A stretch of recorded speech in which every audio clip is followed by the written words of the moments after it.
Chers amis, bonjour. Eh bien, nous voici donc rassemblés pour cette conférence du mois de novembre qui aurait dû avoir lieu en présentiel, mais qui, bien sûr, sera maintenant là, en distanciel, comme on dit. Il s'agit d'une conférence consacrée à Léon Spiliart, à l'occasion de l'exposition du musée d'Orsay qui s'appelle Lumière et solitude, exposition qui a ouvert le 13 octobre.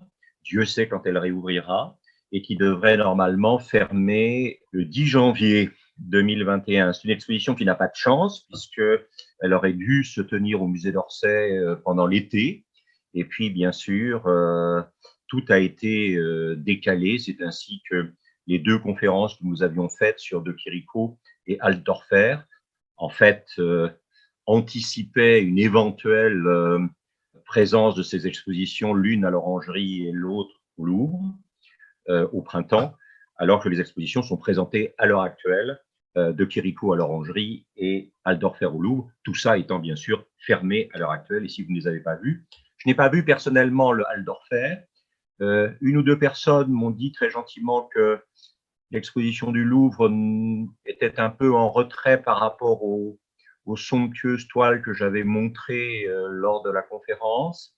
Par contre, moi, je suis allé voir De Chirico, que j'ai trouvé très centré sur la grande période essentielle de Chirico, avec des choses magnifiques. Donc, si ça réouvre bientôt et que vous ayez apprécié De Chirico, n'hésitez pas à aller à l'exposition, elle vaut vraiment la peine.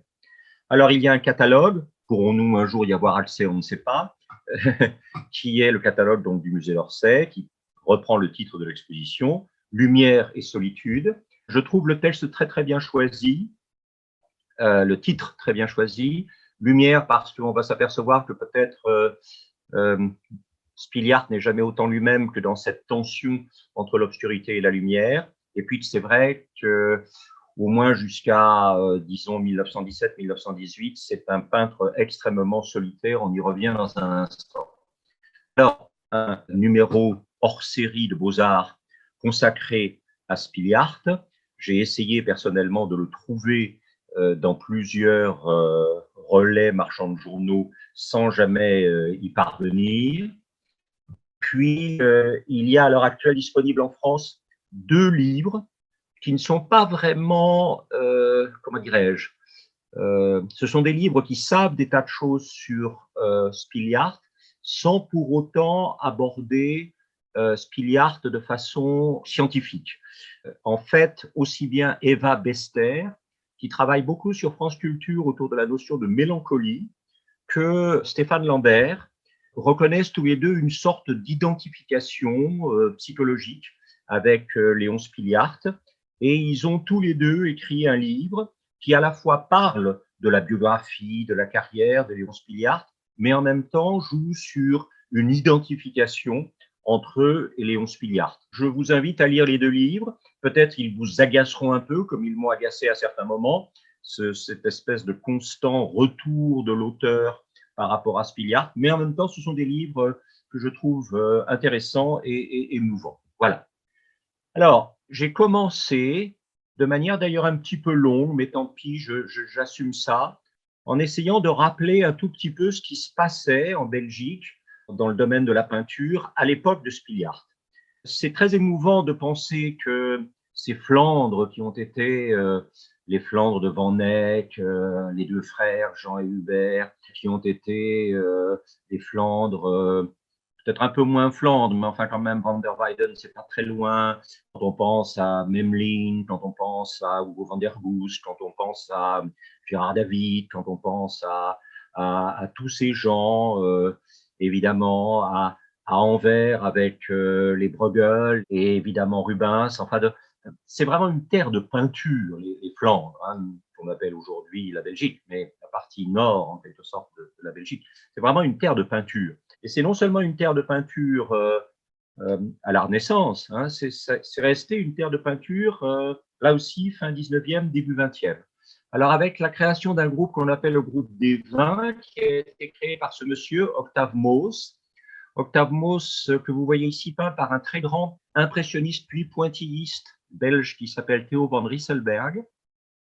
Moos était avocat, il était passionné d'art et d'art contemporain, Et c'est lui donc qui a créé cette société des vins, ce groupe des vins, qui a été fondé donc par Mauss en 1884. Et le sigle, en quelque sorte, des vins, qui était basé à Bruxelles, a été réalisé par quelqu'un dont on reparlera dans un instant, qui s'appelle Fernand Knopf. Et les expositions organisées par les vins sont des expositions qui ont vraiment été très importantes. Vous avez ici l'affiche de la première exposition en 1884. Alors, vous voyez qu'on le reverra tout à l'heure dans une autre affiche. À chaque fois, vous avez à gauche la liste des artistes invités. Si vous regardez, par exemple, évidemment, en France, vous avez Rodin. En Hollande, vous avez Antonin Mauve, qui était un parent, vous le savez, de Vincent van Gogh. Regardez en Angleterre, vous avez, alors il était américain au départ, mais il vivait en Angleterre, James Abbott McNeill Whistler, la grande admiration de Stéphane Mallarmé. Et puis, alors, quand vous regardez les États-Unis, c'est quand même assez étonnant parce qu'ils ont repéré les deux très, très grands artistes très inspirés par l'impressionniste, mais en même temps pas réductibles à une simple inscription dans la filiation impressionniste, qui sont William Mary Chase d'un côté et John Singer Sargent de l'autre. Et puis, alors de l'autre côté, vous avez les vintistes, c'est-à-dire des gens qui appartenaient au groupe des vins dès le départ. Et on a quand même des noms importants dont on va reparler, James Ensor, Ferdinand Knopf, bien sûr, Theo van Rysselberghe, dont je viens de vous montrer le portrait qu'il a réalisé donc de Mauss, le fondateur du groupe des vins. Voilà, donc ce groupe des vins, alors il s'autodissoudra en 1893. Il s'autodissoudra en 1893 parce que Mauss, le fondateur, dira les cercles d'avant-garde ne doivent pas durer trop longtemps sous peine de déchoir ou de reculer. C'est-à-dire qu'effectivement, le jour où l'avant-garde s'installe, elle n'est plus une avant-garde, c'est évident. Et donc, ce groupe des vins qui s'est autodissous sera remplacé en 1894, une année après son autodissolution, par un autre groupe dans lequel Mauss jouera aussi un rôle extrêmement important, qui s'appelle la Libre Esthétique.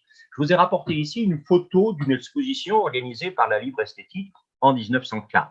Et c'est quand même assez affolant si vous regardez très attentivement. Vous voyez bien que vous avez devant vous à droite la loge de Renoir qui doit être maintenant à Londres dans la collection dont on m'échappe maintenant, mais qui a été présentée l'année dernière à la Fondation Louis Vuitton et que vous retrouverez bien sûr. Puis si vous regardez attentivement, vous avez une gare Saint-Lazare de Monet, vous avez des meules de Monet, vous avez tout un tas de choses qui sont quand même, en 1904, c'était plus aussi risqué que 20 ans avant, mais c'était quand même, on était en plein art contemporain.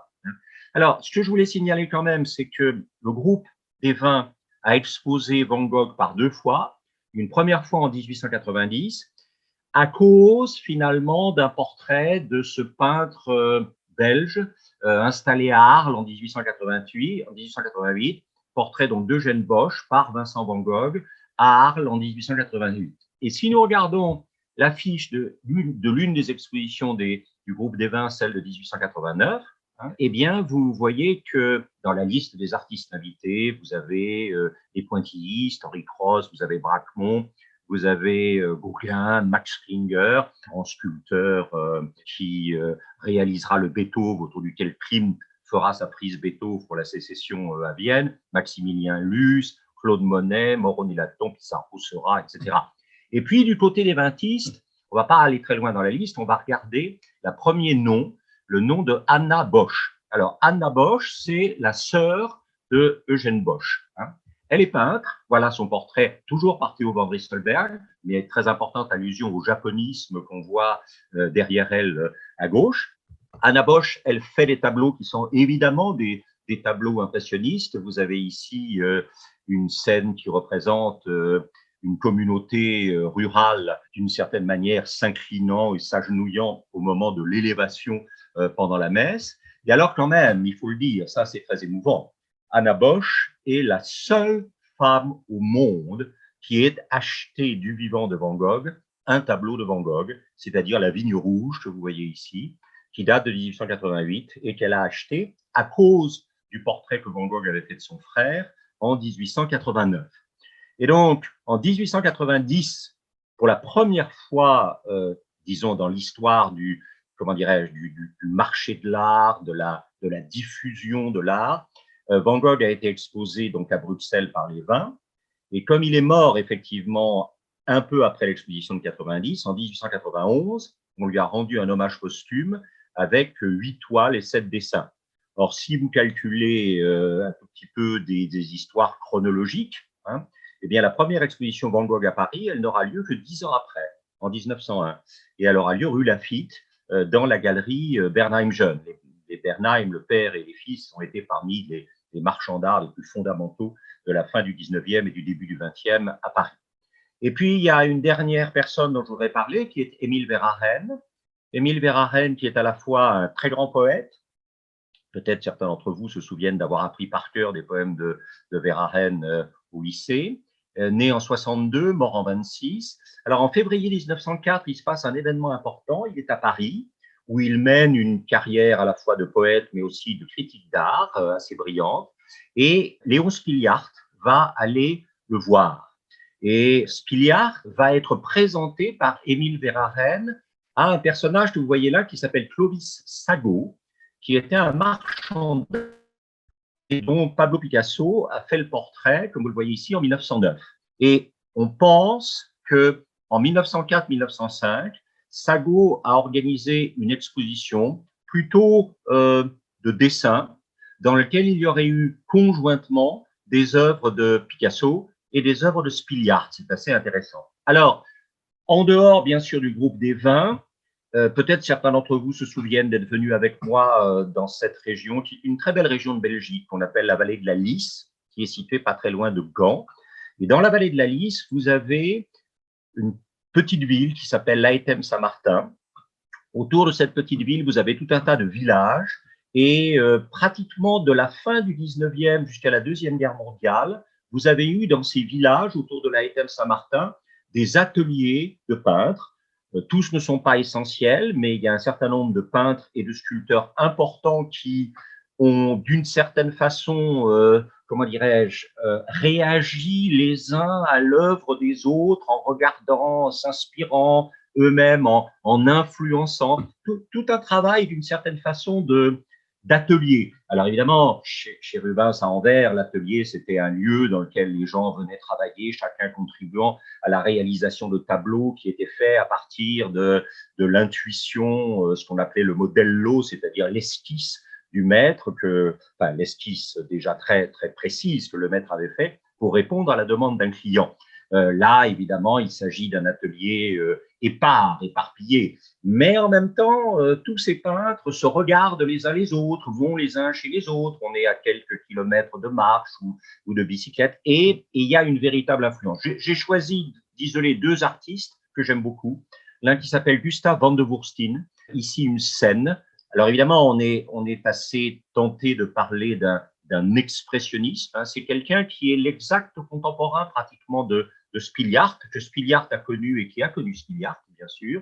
Autre très beau tableau de Van der Woestijn, à la fois pour la couleur et puis le contraste entre cette femme au visage offert, l'autre dissimulé par la magnificence du chapeau et de la voilette. Et puis voilà, ce côté, encore une fois, extrêmement simplifié, comme si Van der Woestijn avait compris finalement que c'est dans le refus de la perfection perspectiviste, par exemple, qui avait longtemps été le critère de qualité de la peinture, cette perfection perspectiviste que la photographie pouvait maintenant réaliser mécaniquement, eh bien, c'est dans le refus de cette perfection perspectiviste que la peinture pouvait trouver le lieu de son rebond. Et puis, avec Van der Woestijn, il faut rappeler que l'école de Laethem-Saint-Martin, elle a été le lieu d'épanouissement d'un extraordinaire sculpteur belge qui s'appelle Georges Mine, dont je vous ai rapporté ici 2 œuvres très, très caractéristiques, aussi bien dans le nu extrêmement simple, lisse, et puis les drapés très, très beaux, qui ne sont pas d'ailleurs sans revenir sur des drapés de disons, de la période entre la fin du monde gothique et puis le début du monde renaissant. Et puis, à l'époque de Spiliart, le symbolisme avec une forme un tout petit peu, disons, déstabilisante et volontairement destinée à secouer à la fois les bien-pensants et peut-être les bourgeois. Hein, cette tentation de Saint-Antoine, assez extraordinaire, de Félicien Rops, ou de manière qui a pas mal secoué les gens, le Christ est éliminé de sa croix par une femme nue pour, évidemment, avec, vous l'avez vu, le diable derrière et le cochon pour tenter Saint Antoine et lui faire effectivement renoncer à sa foi et à son engagement de vie érémitique. Et puis, cette idée, évidemment, regardez en bas, vous voyez tous les arts, sculpture, musique, peinture, voilà. Et vous voyez que ces arts, effectivement, sont gouvernés finalement par le pornographique. Hein. Félicien Rops était persuadé que l'art ne pouvait fonctionner que s'il était une sorte de transgression pornographique de l'image et que c'était le seul moyen pour l'art de rester pertinent. Regardez De Gouffredinck, que peut-être vous connaissez déjà, que j'aime beaucoup, ce nocturne dans les jardins des palais royaux, du palais royal de Bruxelles. Il y a un côté nocturne que l'on retrouvera chez Spiliart tout à l'heure et qui est important. Et puis une géométrie extrêmement rigoureuse qui exclut la présence humaine et son mouvement. Et puis, moins rigoureux, mais tout aussi charmant, cette sorte de scène de nuit où la maison rouge orangée aux fenêtres jaunes se détache, apparaît derrière l'arbre, et puis une autre lumière qui fait écho dans les lointains. De Gouffredinck est quelqu'un qui a beaucoup travaillé sur le nocturne, et c'est quelqu'un qui mérite d'être regardé. Rapidement, quelque chose d'assez classiquement symboliste, la ronde des heures. Hein, on est là effectivement non pas dans une représentation du réel, même effectivement modifié par la vision de l'artiste, comme on vient le voir avec De Gouffredinck, mais là on sort du réel pour entrer dans le domaine du symbole, avec la ronde des heures qui tourne inexorablement autour de la figure du temps. Hein, Chronos, le dieu père temps avec ses ailes, puisque le temps s'en va, et puis la faux qui évidemment représente la mort, qui coupe toujours tout à la fin.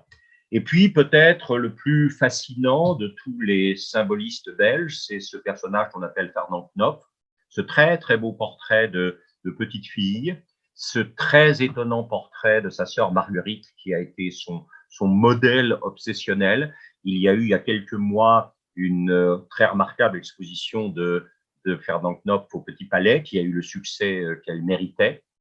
Et c'est vrai que le rapport entre Fernand Knopf et sa sœur à travers la peinture est un rapport à la fois énigmatique et fascinant.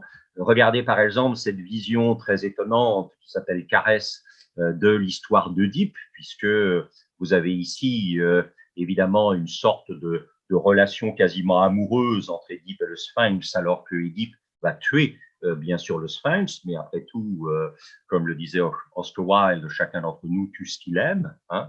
Et vous aurez remarqué, si vous avez bien regardé Marguerite dans le portrait précédent, qu'en fait, la tête du Sphinx, bien sûr, c'est une fois de plus la tête de Marguerite. À gauche, toujours Marguerite, avec cette idée de l'encens, hein, le tableau s'appelle Encens, et c'est cette idée, évidemment, d'une sorte d'importance de tout ce qui est peut-être pas tant la sensibilité que le sensuel, et un sensuel qui joue entre, d'un côté, le religieux, l'entêtement d'un parfum, peut-être l'érotisme, la somptuosité des vêtements. On est dans un décor d'église et en même temps, le personnage porte presque ce personnage féminin porte presque une chasuble ou une chape. On a l'impression d'une auréole qui apparaît derrière. Tout ça est assez trouble et mélange effectivement des domaines. J'ai rapproché de ça effectivement le très beau tableau de John Singer Sargent qui est au Clark Institute à Williamstown aux États-Unis et qui s'appelle Ombre gris. C'est la même période, c'est-à-dire cette idée que dans un monde où il devient de plus en plus évident qu'il n'y a pas d'ailleurs, qu'il n'y a pas d'au-delà, il faut d'une certaine manière ouvrir les sens, ouvrir la sensibilité par le recours à des expériences sensorielles qui vont permettre d'échapper au réel et de s'en aller vers un ailleurs qui a été chanté par Baudelaire et par Mallarmé. Et puis, pour de Knopf, cette étonnante représentation d'une des places les plus connues de Bruges, mais tout d'un coup rejointe par la mer et menacée par la mer. On n'est pas très loin, évidemment, de l'expérience d'un Georges Rodenbach dans sa Bruges la Morte. Alors, Spilliard, c'est l'homme d'Ostende, mais il n'est pas seul à Ostende. Il y a ce personnage très étonnant qu'on appelle James Ensor, avec son fameux autoportrait à fleurs et à plumes de 1883. Les relations entre Ensor et Spilliard ont été, dans un premier temps, un peu tendues. Ensor, qui est plus âgé que lui, bien sûr, était agacé de voir Spilliard tourner autour de lui sans arrêt.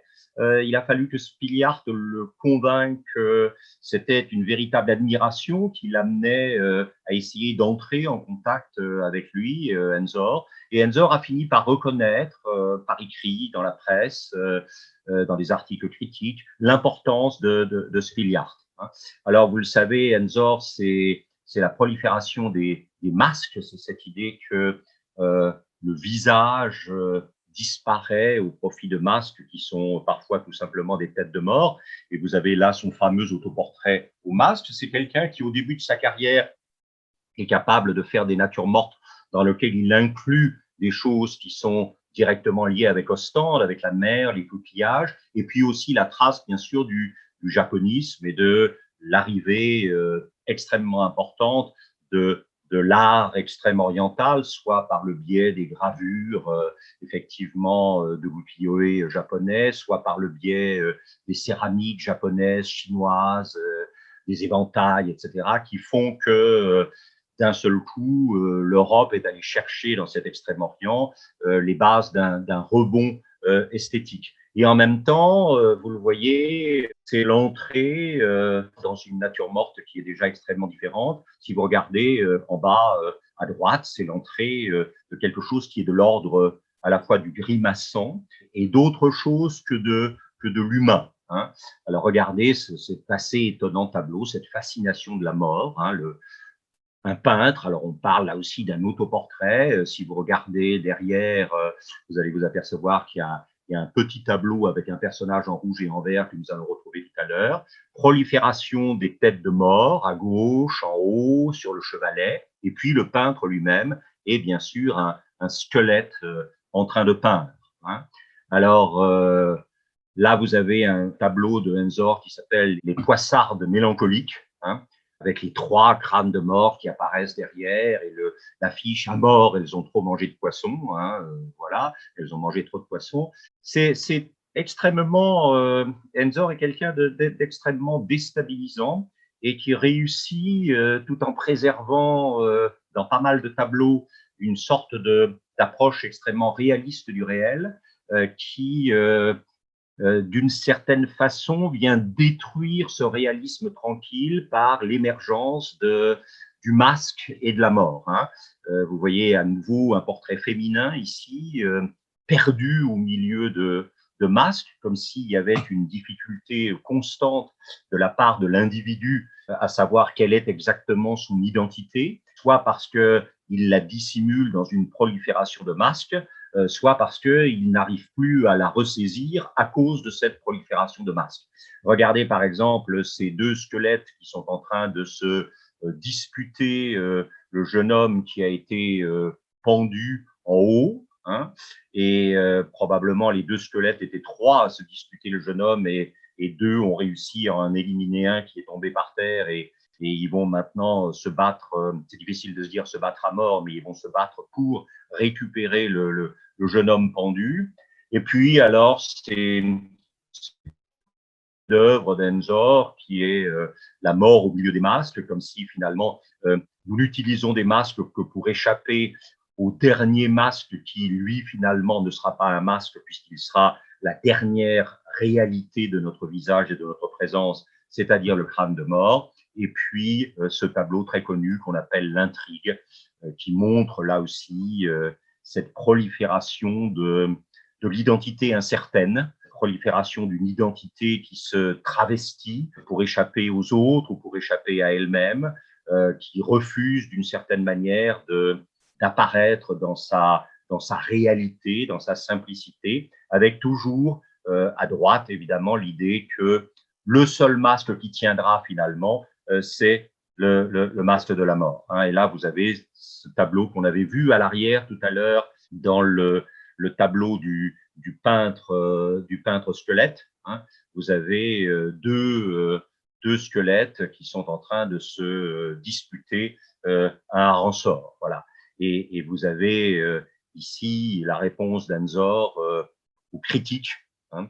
Les cuisiniers dangereux, ce sont les critiques, et ce sont ceux effectivement qui accommodent les réputations et qui tranchent les têtes des artistes sans vraiment comprendre ce qui fait peut-être la grandeur et l'originalité d'une trajectoire créatrice. L'autre grand Ostende est plus jeune que Spiliart, il s'appelle Constant Permeke.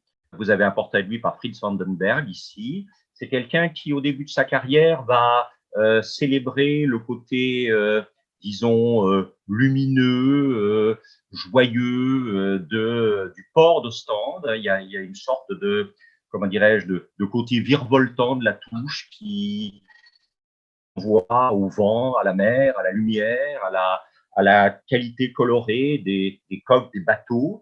Et puis, ça, c'est intéressant, vous vous en souviendrez tout à l'heure, cette sorte de géométrie linéaire très forte qui, évidemment, représente les digues, les jetées du port de Ostende qui deviendront une obsession pour Léon Spiliart. Et on sait que Permeke avait énormément de respect pour Spiliart. Il y a eu entre Permeke et Spiliart un peu le même type de relation qu'il y avait au début de la carrière de Spiliart vis-à-vis d'Enzor. Hein.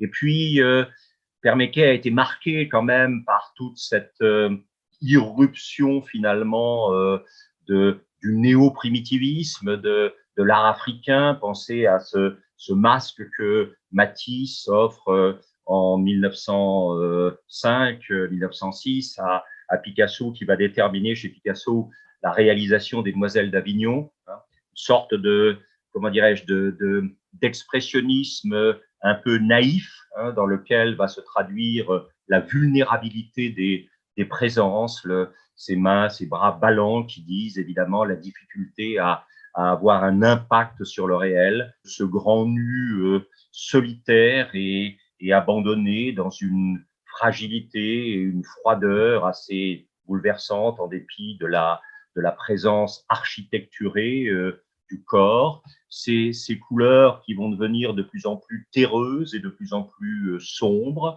rehausser un peu de lumière dans cette description d'une rue, d'un village paysan près d'Ostende, et se terminant sur ce côté un peu dérisoire du cheval de bois, du manège, cette idée que peut-être, au fond, la vie, ça n'est qu'un manège et que nous consolons de ne plus pouvoir être dans l'héroïsme d'une cavalcade, quelle qu'elle soit, en nous donnant l'illusion de chevaucher encore dans le réel par, effectivement, le cheval de bois dérisoire que l'on voit ici.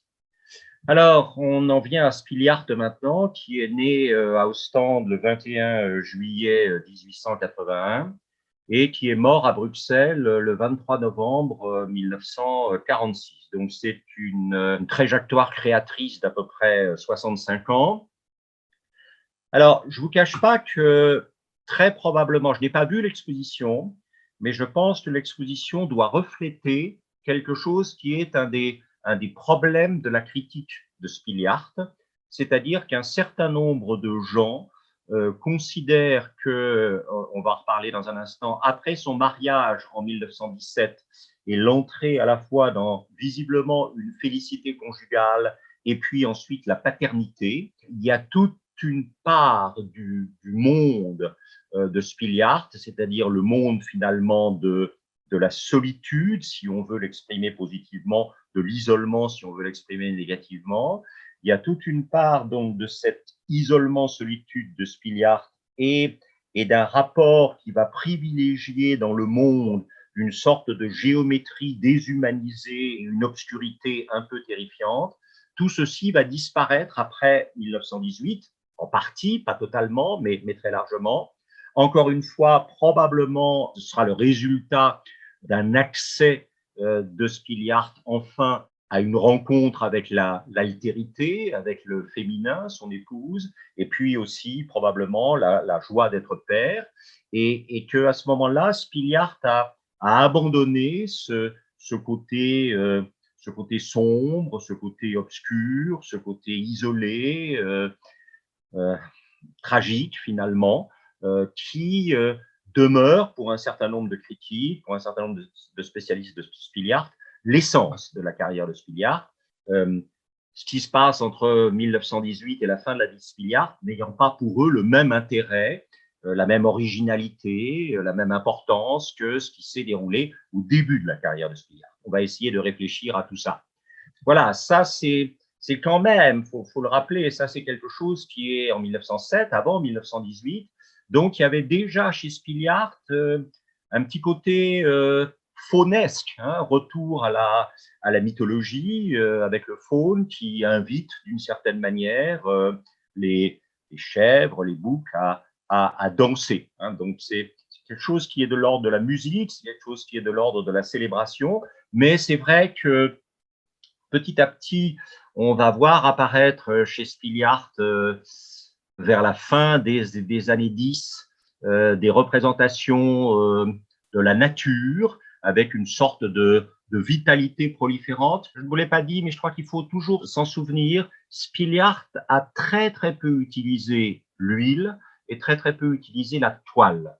Il a énormément utilisé le papier et le carton. Et sur ce papier et sur ce carton, il utilise des choses qui ne sont pas l'huile et qui vont du pastel à la gouache, au crayon de couleur, à l'encre de Chine, etc.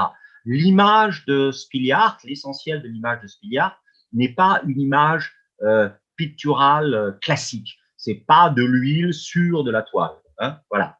Alors, comme la précédente, allusion à un recueil de Maurice Maeterlinck qui s'appelle Les Serres chaudes.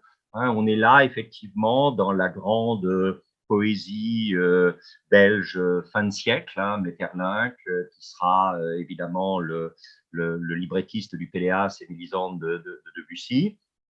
Et vous sentez, face à la géométrie rigoureuse de la serre, hein, qu'on voit ici très nettement. Ici, c'était en pleine nature, donc c'était différent. Il y avait à la fois les arbres morts et en même temps la prolifération vivante de ces linéarités, comme si on était confronté à un organisme fait de courbes, hein, qui se répandait dans le réel jusqu'à éventuellement peut-être s'emparer complètement du réel, le paralyser, l'occulter. Et là, on a le même phénomène d'une vitalité incontrôlable manifestée par la courbe qui vient d'une certaine façon challenger, attaquer la géométrie très rigoureuse de la construction de la serre, avec évidemment la lune qui apparaît à travers. Alors, si vous avez le temps de regarder un tout petit peu des choses sur Spiliart, vous verrez que il y a chez Spiliart des influences littéraires très très fortes. Spiliart est quelqu'un qui lit beaucoup. On a parlé d'Émile Verhaeren, qu'il va voir à Paris en 1904 et donc qui va peut-être lui faire être l'instrument d'une rencontre avec Picasso ou d'une proximité avec Picasso. On vient de voir Maeterlinck et ses serres chaudes. Il a une passion pour Frédéric Nietzsche et il réalise effectivement ce portrait Ecce Homo de Frédéric Nietzsche. Il a une passion pour Edgar Allan Poe, en particulier pour la chute de la maison Usher, et puis pour le fameux poème qui s'appelle Le Corbeau, dont le refrain, vous le savez, est ce Nevermore. Il lit extrêmement attentivement le journal d'Eugène Delacroix, et il est aussi très, très passionné par Stefan Zweig, tout autant d'ailleurs que Stefan Zweig est passionné par lui, puisque Zweig achètera et possédera quelques tableaux de Spiliart.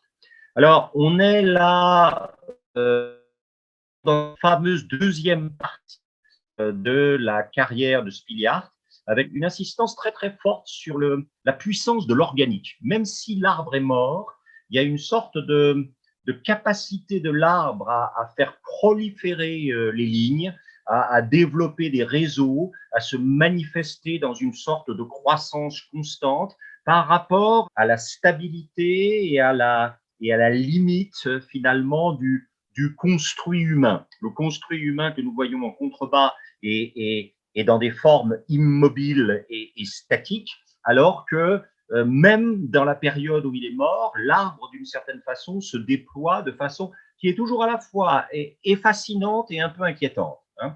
Regardez cette présence massive des arbres. Ça, c'est encore une fois très caractéristique de la deuxième partie de la carrière de Spilliart. Hein. On doit être ici en 1925. Hein. Et cette prolifération des arbres qui sont certes morts, il s'agit d'un parc dans Ostende, hein, mais qui en même temps disent cette sorte de fantastique énergie de la nature capable de s'incarner sans cesse dans à la fois des formes nouvelles et une croissance constante, un développement constant de ces formes.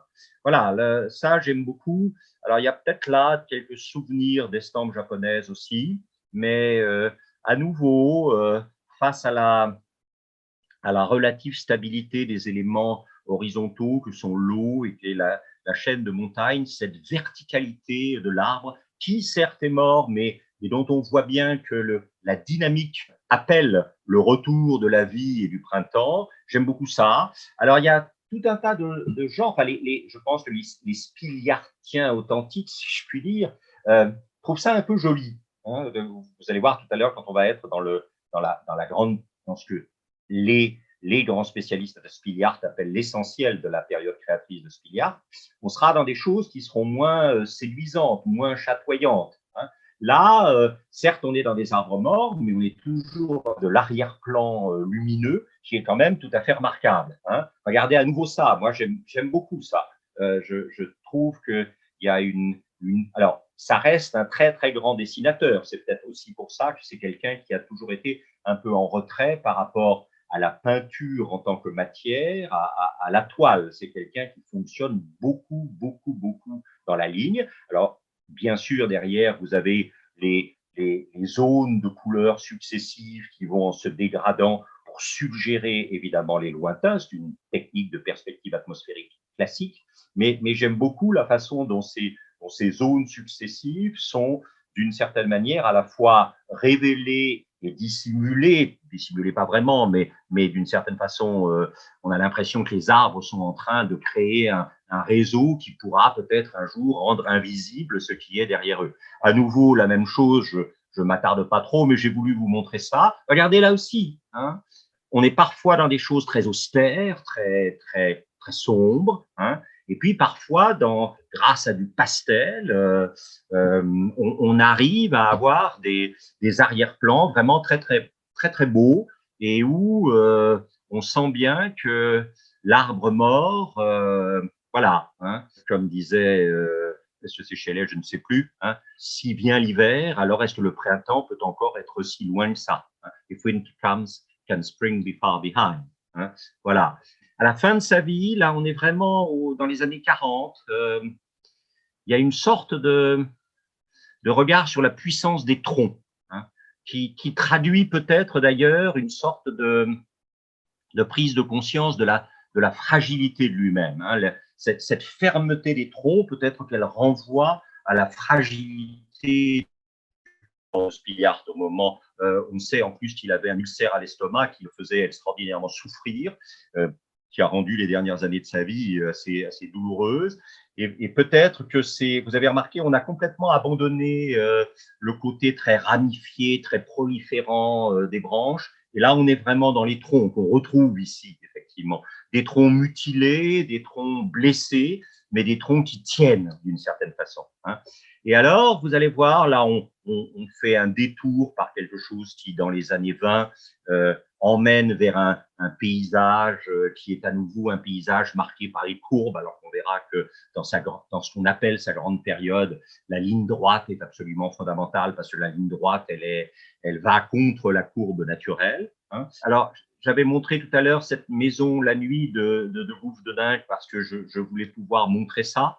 Hein. Là, vous avez pas mal de choses qui sont quand même très étonnantes. Encore une fois, la prolifération linéaire des branches des arbres. Vous avez la somptuosité de l'arrière-plan, probablement faite au pastel, avec peut-être un peu de gouache. Et puis, la structure de la maison, dont percée de ces deux fenêtres, reprise en écho dans la toute petite fenêtre de la maison qui est sur la droite. C'est cette idée qu'au fond, tout ne fonctionne que par contraste. Hein. Contraste entre la lumière et l'ombre, contraste entre l'hiver et et la prolifération vivante des branches des arbres, contraste entre les formes très géométriques de la maison et les formes très incurvées. Voilà, cette idée que peut-être ce contraste est au cœur de l'expérience humaine. Et puis alors, vous avez ça, hein, qui est étonnant. Une sorte de, chez cet homme dont on a dit qu'il était quand même le grand artiste du gris et du noir, vous avez à partir des années 20, donc résultat probablement de peut-être de la réconciliation avec son corps que lui a permis la rencontre physique avec sa femme, une sorte de réconciliation avec l'incandescence du réel. Au fond, on est là, me semble-t-il, dans un réenchantement du monde. Alors bien sûr, il y a une sorte de grande qualité, de composition, de lignes parallèles. Je vous cache pas que de temps en temps, c'est un peu absurde, je vais dire, mais j'entends presque chez Spiliart quelque chose qu'il faudra attendre Nicolas de Staël pour retrouver beaucoup plus tard. Hein. Et vous voyez, là, c'est quand même très, très étonnant. Alors, les Spiliartiens orthodoxes, si je puis dire, n'aiment pas ça. Hein. Ils trouvent que c'est décoratif. Bon, moi, qui suis une âme un peu plus simple, j'avoue que je suis assez enchanté par ça. Hein. Voilà, tout ça. Hein. Et on voit qu'il y a des harmonies en jaune, rouge et bleu, et puis des harmonies dans lesquelles le rouge disparaît complètement, c'est-à-dire que l'aspect peinture chaude du rouge, qui avec le jaune l'emporte sur le côté froid du bleu, là vous avez effectivement des couleurs qui n'arrivent pas à être des couleurs chaudes, vous avez du vert, vous avez du bleu, bon, mais j'aime beaucoup ces grandes rythmiques horizontales, superposées, qui renvoient presque à une c'est à la fois du paysage et en même temps, on sent bien qu'on retrouve ici quelque chose dont on reparlera tout à l'heure, qui est la dérive presque immédiate de Spiliart vers l'abstraction sans pour autant jamais renoncer au réel. Hein. Et alors, regardez, comme ce petit chaperon rouge, hein, vous voyez, c'est très étonnant. Alors ça, c'est probablement la présence de sa fille, hein, mais pour laquelle il va réaliser, je trouve ça magnifique. Et on retrouve ici ce thème des bois, on retrouve ce thème de l'enchantement de la couleur et de la confrontation. Tout ça, c'est fait avec du pastel, bien sûr. Encore une fois, très, très peu d'huile et de toile, énormément de papier, de carton et toutes les autres manières de déposer une trace sur le papier ou le carton. Alors, c'est quelqu'un qui a beaucoup regardé les objets. Son père était parfumeur. Spiliart a dessiné des flacons de parfum pour son père. Et il y a probablement quelque chose que Spiliart a très bien compris, c'est l'idée finalement que des choses peuvent devenir des objets quand des hommes s'en servent. Hein. Et puis, quand la présence humaine ne se sert plus de ces objets, eh bien, les objets retournent à leur statut de choses. Hein. Vous avez pas mal de natures mortes qui ont l'air de parler par la présence des choses, de l'absence humaine. Hein. Regardez, on retrouve ici, dans cet univers où on a la grande rigueur de la décoration intérieure, où on a très probablement la présence déjà à gauche du miroir, on a ce dont on a parlé tout à l'heure, c'est-à-dire face à ces lignes droites ou à ces demi-cercles parfaits, vous avez la prolifération des lignes qui paraissent un peu hasardeuses et qui sont le signe du vivant. Hein. Voilà. Là aussi, vous voyez, c'est un tableau qui est qui est assez important chez Spiliart. D'abord parce que vous avez ce sentiment de vide, vous avez ce sentiment de silence. Il y a pratiquement pas de présence humaine et les objets sont livrés à eux-mêmes. C'est peut-être à ce moment-là qu'ils redeviennent finalement des choses. Et puis alors, dans celui-ci, par rapport au précédent, vous avez un élément fondamental qui est le miroir. Spiliart est quelqu'un qui est obsédé par le miroir, on y reviendra tout à l'heure. La question étant, est-ce que le miroir, est-ce que la peinture est miroir ou est-ce qu'elle est autre chose que… Voilà. Alors, les flacons sont importants parce que je vous l'ai dit, son père était parfumeur, donc il y a cette présence des flacons qui probablement parle à la fois du père et en même temps d'un autre métier que le père de Spiliart était très peu satisfait de l'idée que son fils devienne un artiste.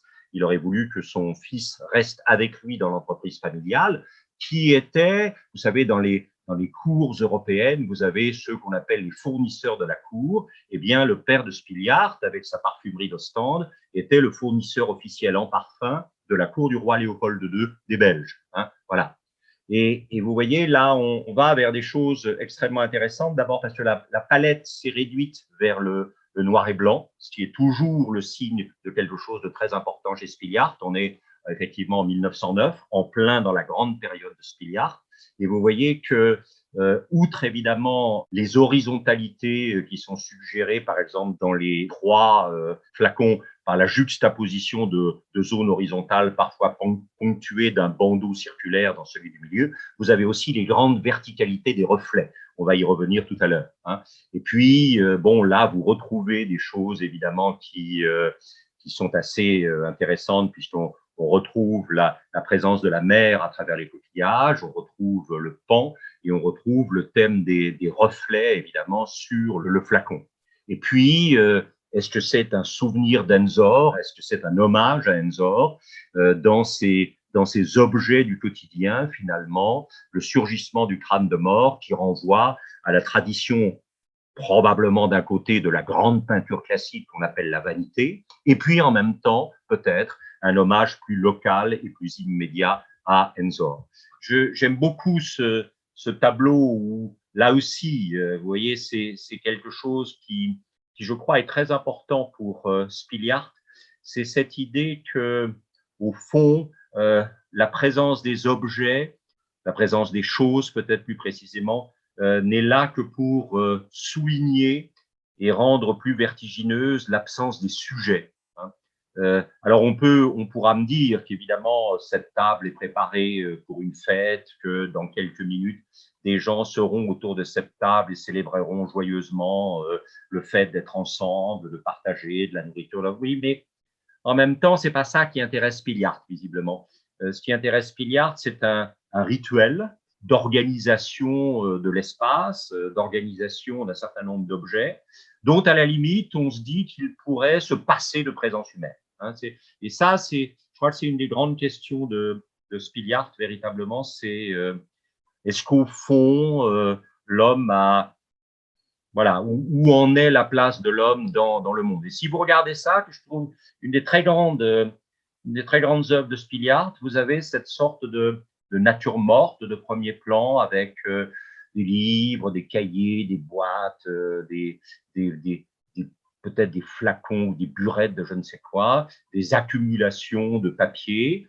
Fenêtre au miroir sur la gauche, on ne sait pas, mais le plus intéressant, c'est quand même le fait que vous avez un personnage qui, du fait de la prolifération et de l'entassement des objets, semble reporté dans une périphérie un peu lointaine, fragile.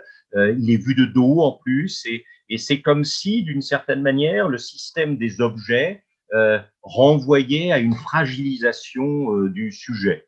L'idée peut-être étant que dans l'accumulation des choses, qui est censé nous rassurer sur notre présence, en fait, cette accumulation des choses traduit la fragilité de notre présence. Et alors, regardez ici, c'est très intéressant parce que c'est vraiment un des lieux fondamentaux de Spiliart, on le reverra tout à l'heure, c'est la question du miroir. Hein. Et vous voyez très bien qu'au premier plan, vous avez ce flacon, encore une fois, vous avez à droite des petits flacons aussi, mais vous avez ces 4 boîtes superposées, 2 boîtes blanches ponctuées par une boîte bleue et par une boîte orange. Et puis d'un seul coup, c'est cette idée que les boîtes vont être reflétées dans un miroir et que on va plus trop savoir si le miroir nous confirme la réalité des objets ou si le miroir, au contraire, menace la réalité des objets.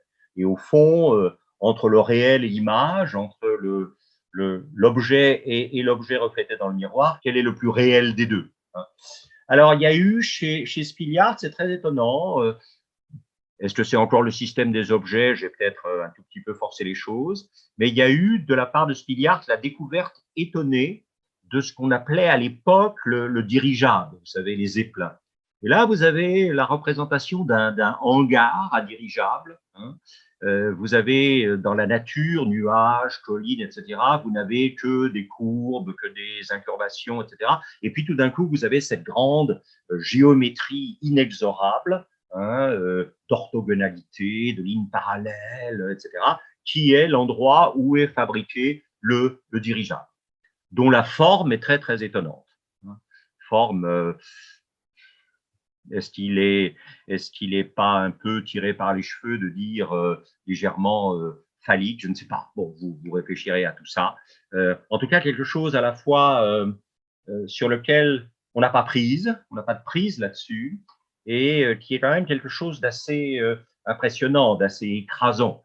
Et quand on pense que c'est fait pour s'en aller dans l'air avec une légèreté qui seule lui permettra de survivre en tant que dirigeable, il y a une présence massive qui… Alors voilà, il a été passionné par ça. Hein. Il a fait, vous voyez, ça c'est à droite, vous avez l'intérieur du hangar qu'on a vu tout à l'heure, hein, et puis à gauche, vous avez l'intérieur du hangar avec le dirigeable qui est là, et on passe sous le dirigeable. Hein, et vous avez ça. Et alors, bien sûr, vous avez là, vous avez le hangar, vous avez les grands parallélismes, vous avez cette sorte de structure circulaire avec ce ruban devant cette grande fente centrale. Et puis alors, regardez les présences humaines à côté. Hein. On est là véritablement dans… Oui, bien sûr, c'est l'homme qui a fait ça, mais comme l'homme apparaît fragile et de peu de conséquences à côté de ça. Hein. Et puis regardez, là on est à nouveau, on l'avait vu tout à l'heure dans un dessin préparatoire, on est sous la bête. Hein. Avec, regardez, à gauche et à droite, vous avez des toutes petites présences humaines, comme en dessous d'ailleurs au fond de l'endroit où le dirigeable est attaché. Hein. Et vous avez cette immensité du dirigeable, comme si au fond, dans ce qu'il construit, l'homme n'était pas destiné à apprendre sa grandeur, mais il était destiné à apprendre sa faiblesse et sa fragilité. Et puis alors, j'ai voulu terminer ce système des objets par on considère parfois comme la plus belle nature morte de Spiliart, cette somptueuse coupe bleue qui est là aussi finalement très froide et devant laquelle on reste un peu suspendu dans ce que Roland Barthes a appelé le non-vouloir saisir. D'une certaine façon, on ne peut pas s'emparer d'eux. Hein, voilà.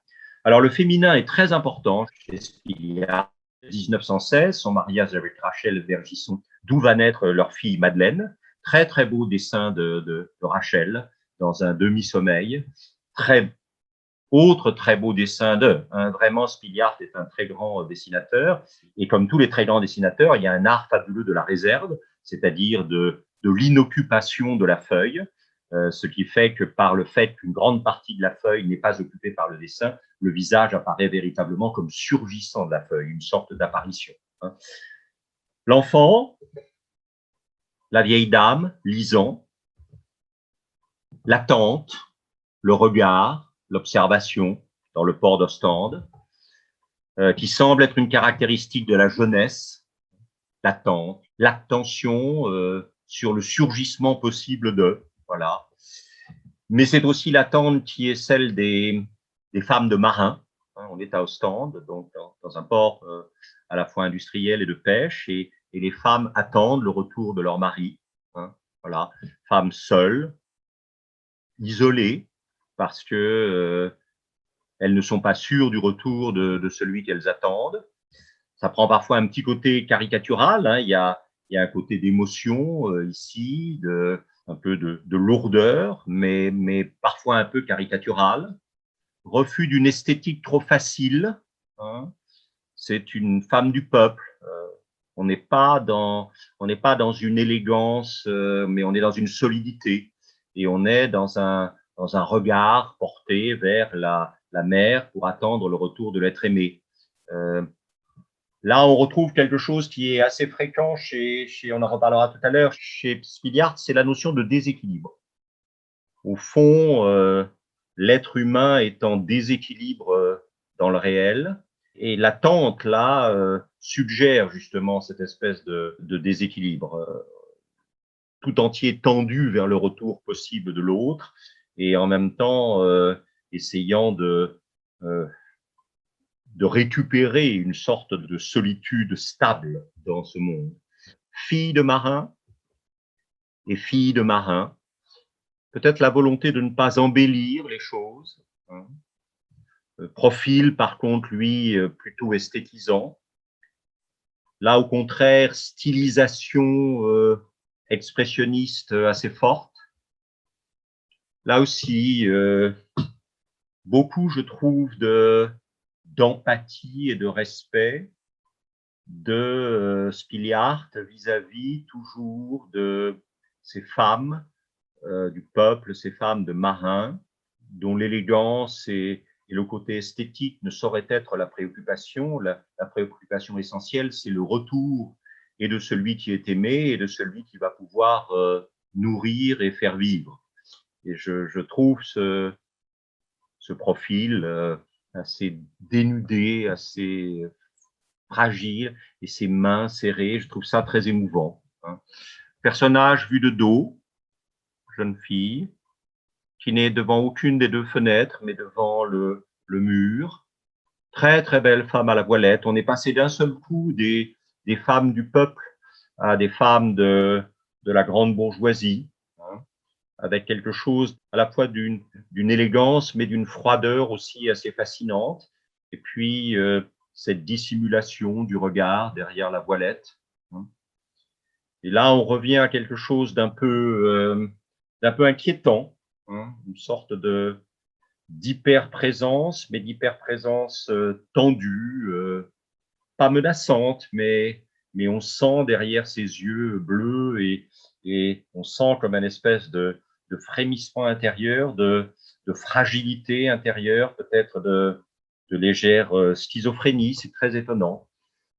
Un des tableaux très connus de Spiliart, la baigneuse avec son chien, et puis l'apparition de ces marches qui vont devenir de plus en plus importantes chez lui, et puis cette mer quand même très très inquiétante.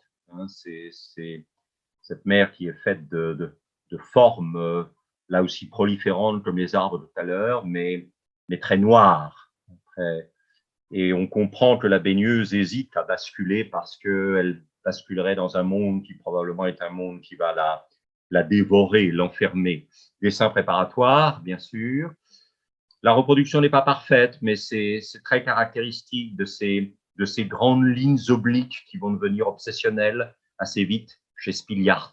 Hein. Ces grandes lignes droites, obliques, vol des oiseaux, présence de la femme, et puis géométrisation obsessionnelle du monde.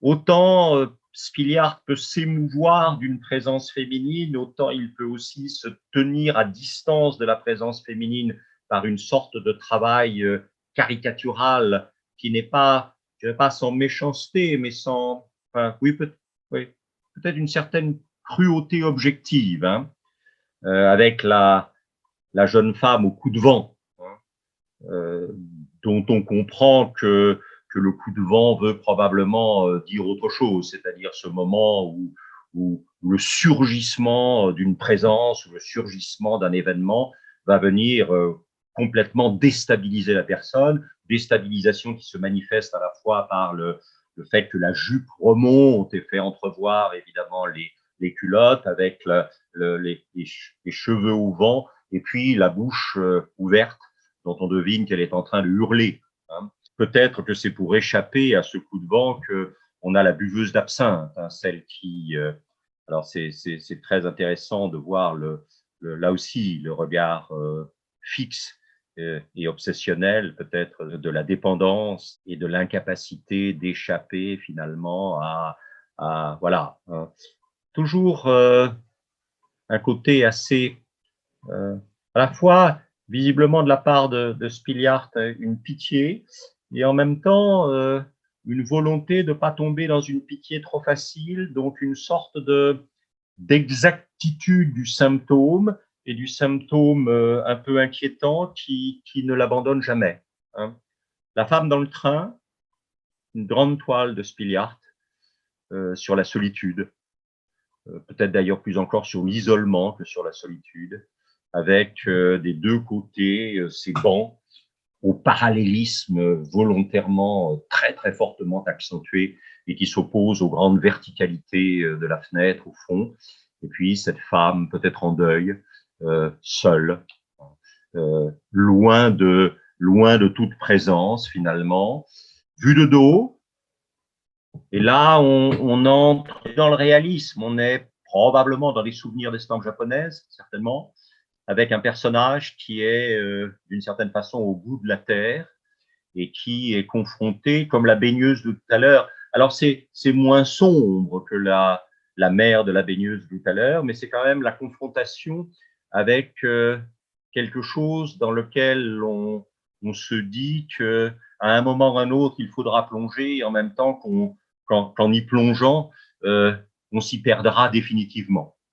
Et il y a une sorte de mouvement quand même dans tout ça qui est à la fois, enfin, qui fascine et qui probablement attire de manière inexorable. Et puis alors, peut-être l'œuvre la plus connue de Spiliart dans son rapport à la présence féminine qui s'appelle Vertige, et dans lequel vous avez cette femme, vous avez parlé tout à l'heure de l'apparition du système des marches, hein, qui sont très importantes chez Spiliart. Et là, cette idée, bien sûr, d'une sorte d'ascension à laquelle on ne peut pas échapper, mais ascension qui, un, probablement ne mène à rien, et deux, renvoie constamment à la vulnérabilité, à la fragilité et au danger de la chute. Hein, voilà. Alors, Ostende est très important. Ostende peut avoir, à certains moments de la carrière de Spiliart, dès le début d'ailleurs, un côté un tout petit peu documentaire qui célèbre les bâtiments, la lumière. Hein. Là, vous avez le port d'Ostende vu de l'atelier de Spiliart. On a au premier plan d'ailleurs les instruments de la peinture, la fenêtre, enfin de l'image. La fenêtre joue le rôle du cadre. Et puis, on a évidemment les lignes qui apparaissent à travers les mâts. Et puis, on va regarder qui est derrière. Hein, voilà. Alors, bon, au début de la carrière de Spiliart, on a une sorte de côté un peu descriptif, un peu réaliste, hein, un peu photographique finalement, même si on accentue les couleurs, la grisaille, le bleu un peu froid, voilà, et la présence toute petite des personnages humains. Mais vous le voyez progressivement, et là, on a entrevu ça tout à l'heure dans la fenêtre de l'atelier de l'artiste, une sorte d'omniprésence de la géométrisation.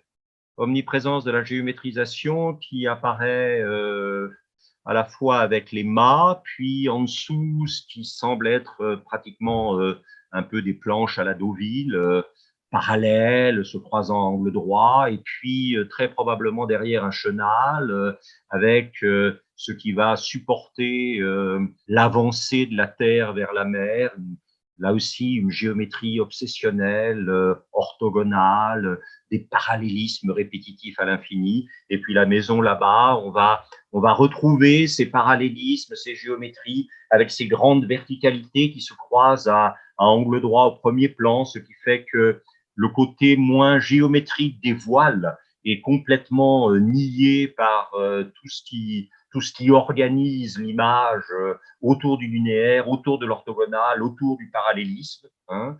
On retrouve ça constamment, hein, ces systèmes d'écho de verticalité, en partant des poteaux indicateurs du premier plan, les mâts en allant jusqu'au phare, et puis au contraire des sortes de lignes horizontales superposées qu'on avait déjà vues dans les paysages tout à l'heure, avec une obsession de la géométrie. Et plus ça devient géométrique, moins il y a de présence humaine, ou plus la présence humaine, comme on le voit ici, est réduite à presque rien. Hein, une sorte de côté petit pantin fragile à la surface du réel. Et là, évidemment, on est dans un tableau qui s'appelle Printemps, qui est un grand pastel, mais vous le voyez, les présences humaines, peut-être la grand-mère, la mère et la petite-fille, l'homme à droite, l'autre femme âgée sur la gauche, sont quand même un peu écrasés par cette espèce de géométrie métallique qui est effectivement le pont de chemin de fer ou le pont sur le canal à droite.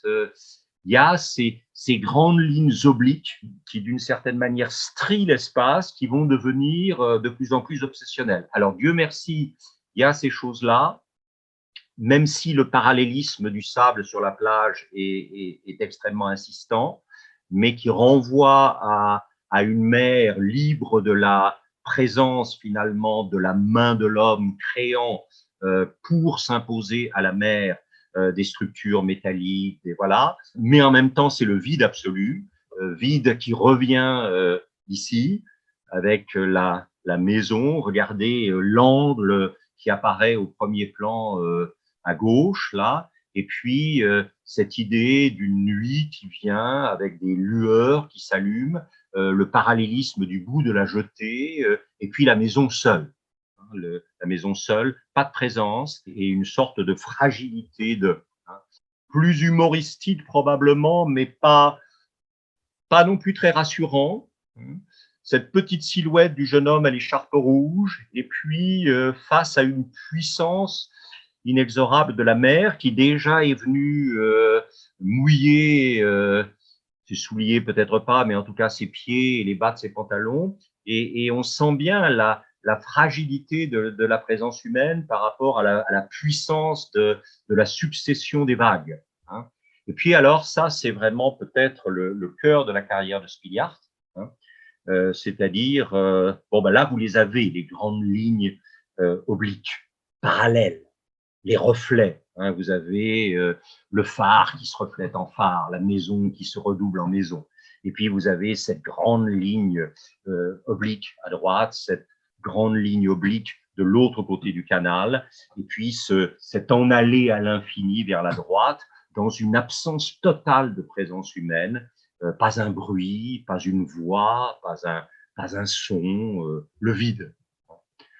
Un petit peu moins angoissant ici, mais néanmoins quand même très basé sur ces grandes lignes droites obliques, encore ponctuées de ces verticalités et puis de ces parallélismes ici à droite.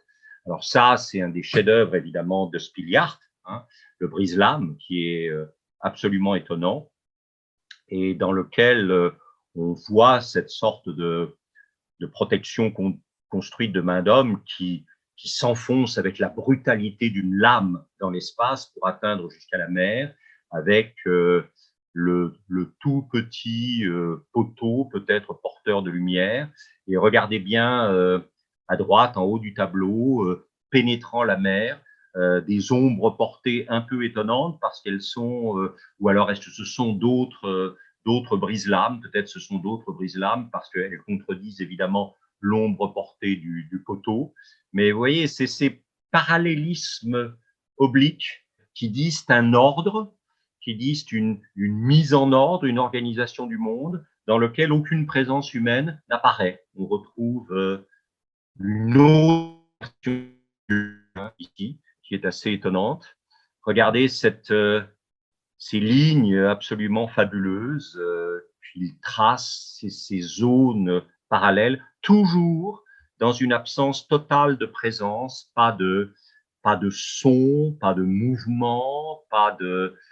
Voilà, une sorte de désertification du monde, vision du monde dans lequel finalement l'homme a disparu.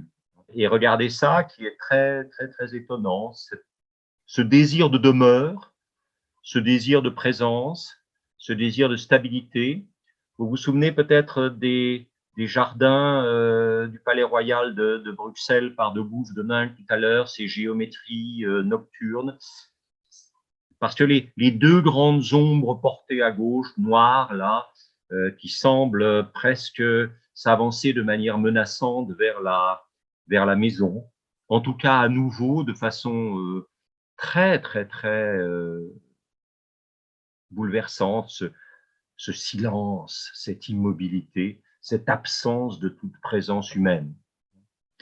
Ces totems étonnants au bord de la mer, qui sont peut-être des endroits où attacher les cordages des bateaux. Et puis alors, ces grandes galeries, Ostende était, vous le savez, une des très, très grandes stations balnéaires à la mode. Hein. On peut dire que les stations balnéaires commencent à la fin du XVIIIe et au début du XIXe, quand on a remplacé les villes d'eau par les bains de mer. Et alors évidemment, ceci qui est probablement destiné à supporter une promenade, promenade en plein air à l'étage, promenade protégée en cas de mauvais temps sous la promenade en plein air. En même temps, vous avez ce parallélisme des colonnes qui est fascinante et un peu, il faut bien le dire, terrifiante. Enfin, on est dans un monde encore une fois, je l'ai dit tout à l'heure, et je l'ai répété, dans un monde de géométrie déshumanisée qui fascine par son ordre et qui en même temps terrifie justement parce que cet ordre semble rendre impossible un mouvement, un son, la grâce d'une présence, la coprésence dans l'échange, dans la conversation, etc. Et c'est encore peut-être plus net ici, hein, où on retrouve les mêmes colonnes à droite, un espace complètement vide qui doit être la plage, et puis ce sont des bateaux là-bas au fond très difficiles à identifier. Et c'est vrai que peut-être l'endroit le plus étonnant de la carrière de Spiliart, c'est la nuit. Vous voyez qu'ici s'oppose, à partir d'un point de vue très, très étonnant.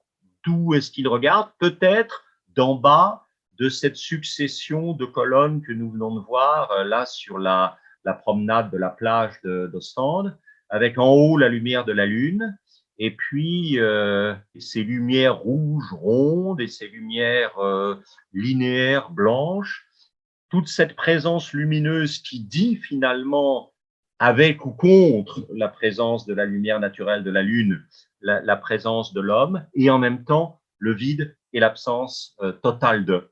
Alors ça, c'est un des rares moments où on retrouve toujours cette colonnade et un personnage qui apparaît comme une sorte de, comment dirais-je, de clown, de personnage qui, avec son chapeau de forme, avec le mouvement un peu ondulant de son corps, la manière dont il lève le bras, apparaît en tout cas complètement décalé à l'intérieur de cet univers, apportant dans cet univers quelque chose d'un peu, je disais, clownesque, en tout cas d'une fantaisie, d'une subversion sinon joyeuse, au moins à la fois mobile et dansante, et voilà. Auxquelles s'opposent, regardez, les lignes des reflets parallèles des lampadaires qui sont assez étonnants. Et vous voyez, ça, c'est bon, je pense que les grands critiques de Spiliart adorent ce tableau. On est dans ces parallélismes qui sont plus des parallélismes architecturaux, qui sont des parallélismes de bandes de lumière. On est dans une sorte d'organisation complètement abstraite et linéaire du monde, qui veut dire qu'ici, quelque part, Spiliart, sans le savoir, touche à l'abstraction. Hein. Encore une fois, on n'est pas très loin du moment de l'expérience de Kandinsky à Murnau qui va déclencher finalement l'envol de la peinture vers l'abstraction. Et autant chez Kandinsky, c'est lumineux et chaleureux, autant ici, vous avez une autre forme d'abstraction extrêmement géométrique, extrêmement froide, linéaire, en noir et blanc presque uniquement, qui est quand même très, très, très, très frappant. Alors, c'est ça qui est fou, c'est qu'il est capable de faire des choses comme ça pour vous montrer à quel point c'est quelqu'un. Alors, c'est vrai que c'est plus tardif, hein, c'est quelque chose qui correspond évidemment avec l'arrivée de sa fille et avec l'idée que quand on lui demande de faire des décorations, des illustrations de livres pour enfants, il va le faire. Et nous terminerons avec l'autoportrait, parce que l'autoportrait, c'est probablement un des lieux fondamentaux de la carrière de Spiliart. Le musée d'Orsay avait consacré il y a quelques années une autre exposition à Spiliart qui ne se centrait que sur les autoportraits. Ce qui est très frappant, évidemment, ici, dans cet intérieur, alors je ne sais pas si c'est le 2 novembre, le jour des morts, hein, mais c'est quand même le vide. Hein. On retrouve le système des objets, c'est-à-dire qu'on retrouve les pots, les livres, calendrier, et puis on a ce grand sofa d'une certaine manière, hein, recouvert de ce drap blanc ou de cette étoffe blanche. On est toujours, encore une fois, dans le problème du miroir, puisque vous voyez que la seule pièce massive de mobilier se reflète dans le grand miroir qui est derrière. Et il y a toujours chez Spiliart cette idée que, au fond, une chose n'est pas tant qu'elle ne se reflète pas dans un miroir, mais qu'à partir du moment où elle se reflète dans un miroir, la grande question, c'est qu'est-ce qui est finalement le plus réel? Est-ce que c'est la présence de l'objet ou est-ce que c'est l'image dans le miroir? Et à travers cette question d'image dans le miroir, c'est probablement la question que Spiliart se pose de la légitimité pour lui de faire des images.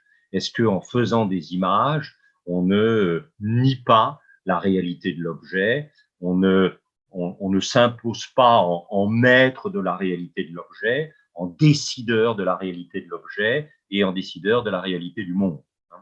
Ça, c'est beaucoup plus joyeux, enfin joyeux, n'exagérons rien, chez Spiliart, c'est pas. Mais il y a quand même ce rayon de lumière qui s'introduit dans la chambre qui est assez émouvant. Cela dit, évidemment, vous avez les bleus très froids et puis toujours cette espèce de géométrie du cadre du lit et toujours cette blancheur, voilà.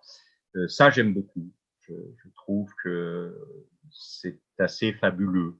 Toujours le miroir à gauche, vous voyez, peut-être même aussi en face, on ne sait plus trop.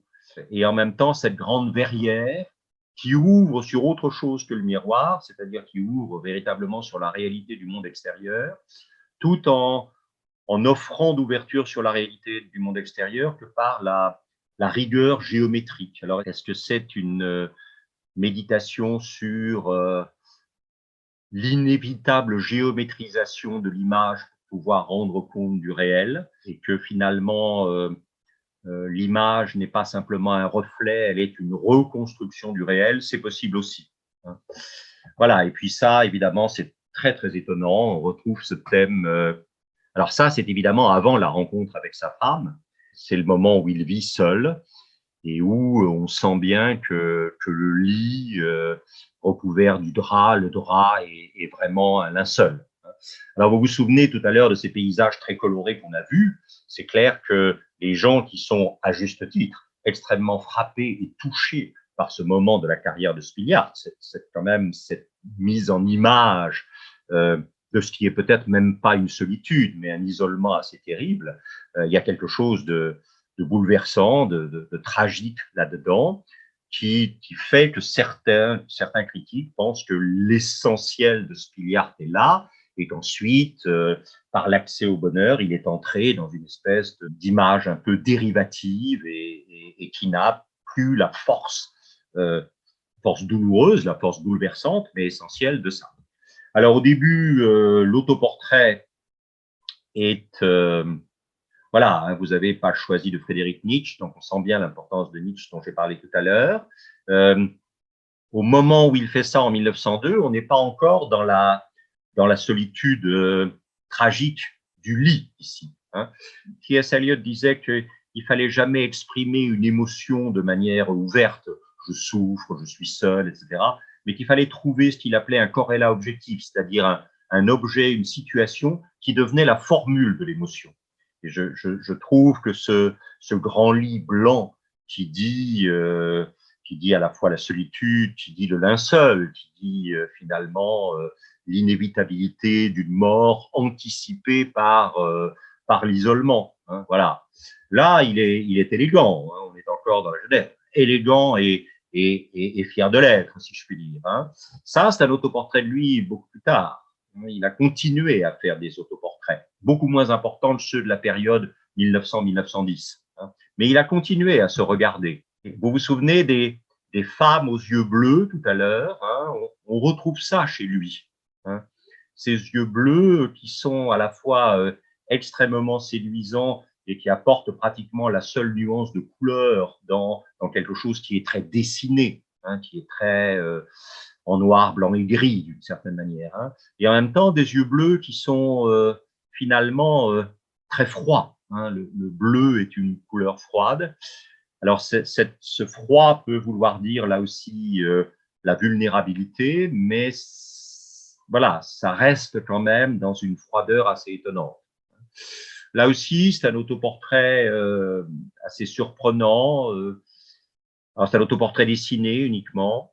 Est-ce que derrière ce qui est suggéré, c'est une femme que l'homme qui est là-bas au fond du dessin vient de violenter ou peut-être même de tuer, et que face à cette sorte de peut-être représentation de la mort, peut-être représentation d'une violence mortifère, le peintre s'interroge sur puisque à la fois il a inclus ça dans le tableau, en 1900, enfin dans le dessin en 1907, et en même temps, il détourne le regard pour se présenter à nous dans un travail d'autoportrait.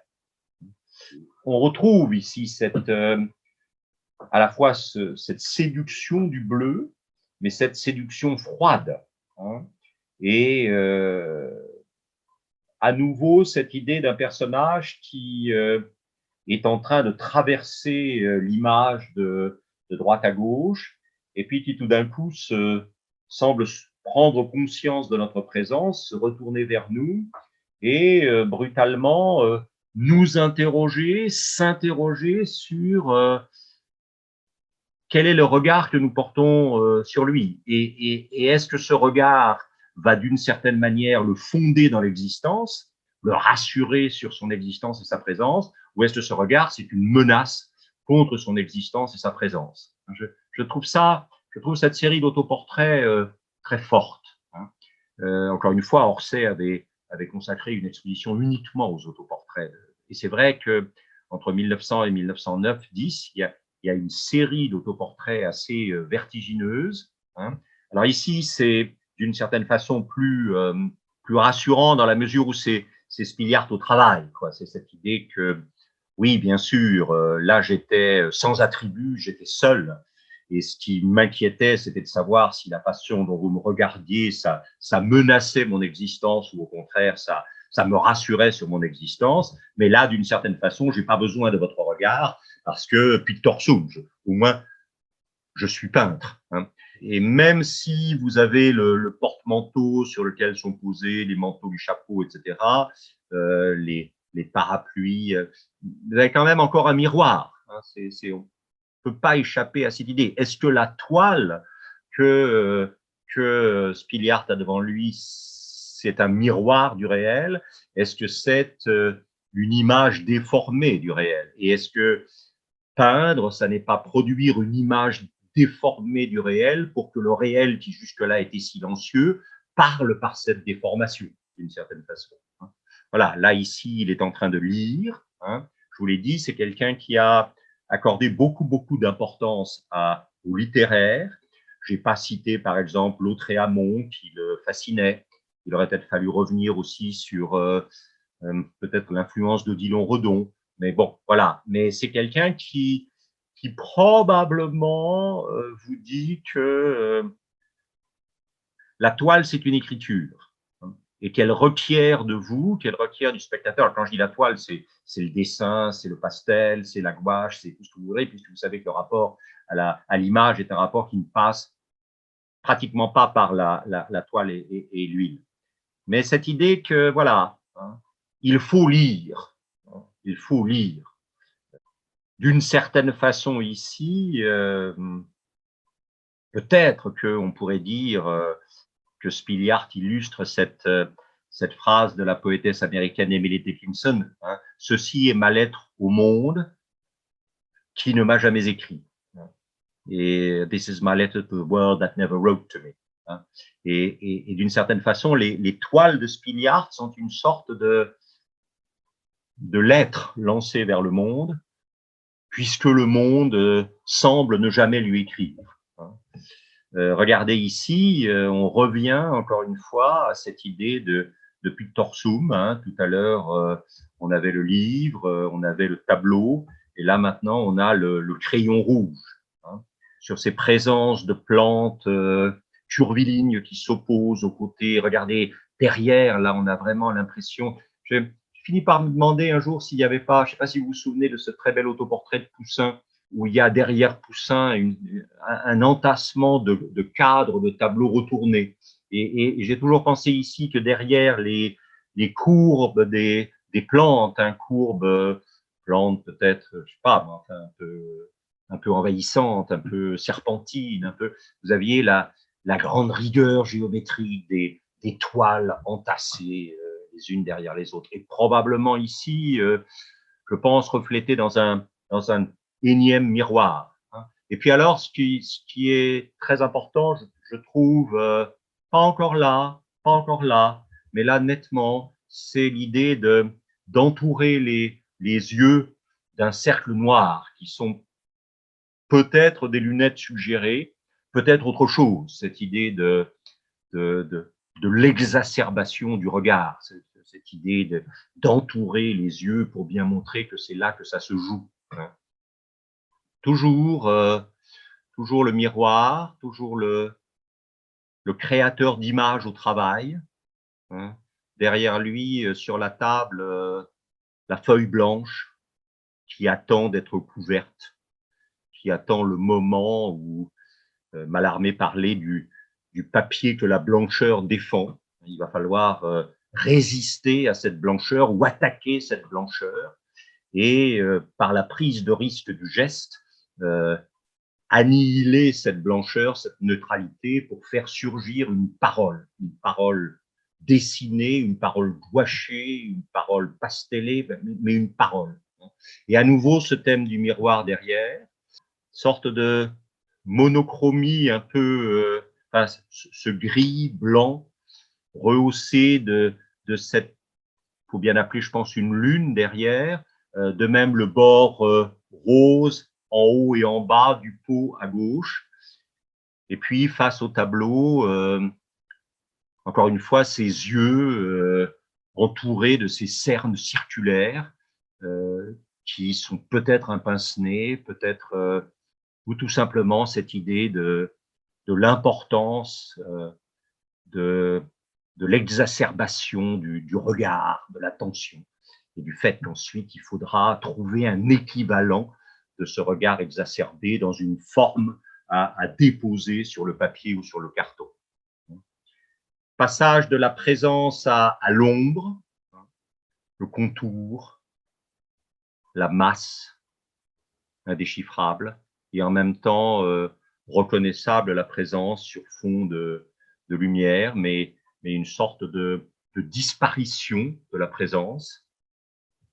Nous retrouvons à nouveau à la fois l'omniprésence du miroir à droite, les pots, les objets, et puis ce parallélisme de Spiliart avec la surface de la toile. Le personnage n'est pas en train de traverser, le personnage est assis sur une chaise qui fait qu'il a derrière lui la partie droite du tableau, devant lui la partie gauche, et à nouveau il se retourne vers nous pour nous interroger finalement sur notre regard, je pense. Là, ce que je trouve assez étonnant, la reproduction n'est pas très bonne, et j'ai quand même voulu vous la donner parce que là, je crois que c'est lui se regardant dans le miroir. Et ce que vous remarquez qui est quand même très, très étonnant, c'est que le cerne qui entourait les yeux, ce cerne est devenu, est-ce que ce sont des lunettes de soleil? Ces cernes, finalement, maintenant, sont remplacés par deux zones plus ou moins circulaires, opaques, qui ont pris la place des yeux. L'angoisse de voir, l'angoisse de rendre compte du visible. Et puis, nous terminerons avec ce qui demeure probablement une des œuvres qui sont les plus fabuleuses, qui est la plus fabuleuse de la carrière de Spiliart. Et vous voyez encore une fois que si vous êtes ému, et comment ne pas l'être, par cette œuvre assez terrifiante, ou personnellement, inévitablement, et ça, ce sont les limites de mon regard, j'entends Francis Bacon, j'entends les hurlements des personnages de Francis Bacon. C'est vrai que si on considère ça comme fondamental, et ça l'est, le rapport avec les admirables coloris des paysages des années 20-30 que nous avons vu tout à l'heure, il y a un problème peut-être de cohérence de lecture. En même temps, bon, voilà, c'est le même homme. Il y a à la fois, vous l'avez vu, un changement de cadrage, c'est-à-dire qu'on a l'impression que l'arrière du tableau est en train de de basculer, de tomber. Hein. Et puis au premier plan, vous avez donc cette bouche hurlante qui me fait penser à Bacon. Un des deux yeux a pratiquement complètement disparu. Et ce qu'il y a d'assez étonnant, c'est que nous étions tout à l'heure, on a l'impression que l'oreille est comme un appendice qui est suspendu à un clou planté dans le crâne. Et puis, vous vous souvenez, nous avons eu ces yeux bleus très froids, nous avons eu ensuite ces yeux qui ont été cernés lourdement, nous avons eu ces deux zones opaques bleues posées sur les yeux, et puis maintenant, nous avons à la fois un souvenir du bleu plus léger, mais néanmoins présent de l'œil, bleu, blanc, froid, entouré de cette espèce de losange absolument étonnant. Et c'est vrai que c'est une image qui ne peut que bouleverser, dans le sens où elle renvoie à quelque chose qui est de l'ordre d'une, je ne sais pas si on peut parler d'une solitude, en tout cas d'un isolement essentiel, d'un isolement essentiel entouré d'objets qui deviennent finalement des objets d'une inutilité encombrante et qui, au lieu de nous rassurer sur la présence, mine finalement la réalité de la présence, d'où, encore une fois, ce hurlement et cette terreur qui s'incarne à la fois dans la bouche et dans le losange autour de l'œil bleu et blanc. Voilà, je vous remercie et nous nous retrouverons, qui sait, peut-être miraculeusement en présentiel, ou alors effectivement en distanciel pour la conférence d'une mois